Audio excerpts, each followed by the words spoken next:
Point number 3, this is my favorite one of all. This is the thing that really came alive to me, was enter the place of rest. This thing has wrecked me inside. I could talk about this. I could preach 52 sermons on this, I feel like, already. It's so amazing. Enter the place of rest. I mean, I about cried when this came to me. It was so amazing. Therefore, this is Hebrews 4. Therefore, this is how we deal with stress. And the pressure of life that comes on us as we enter the place of rest. Therefore, a Sabbath rest remains for God's people. Now, he's not talking about observing the seventh day.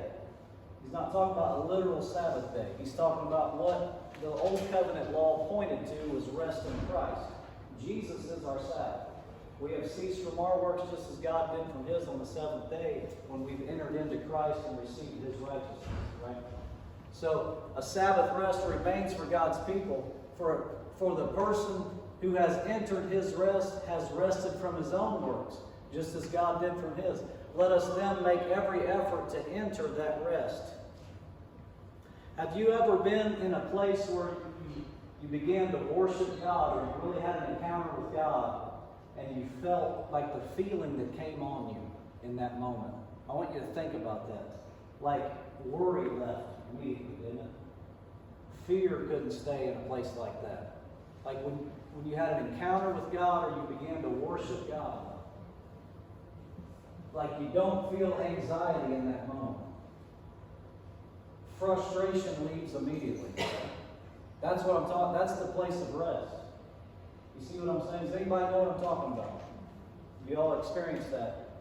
If not, I would encourage you to get some worship music, get alone with God, and begin to try to connect with God through worship.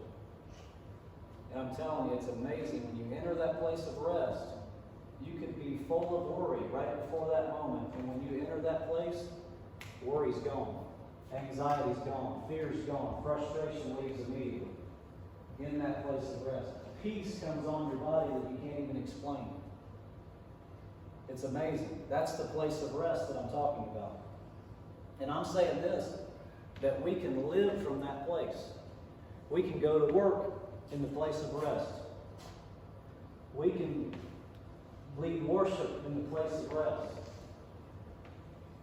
We can deal with all the issues of life from the place of God's rest. Paul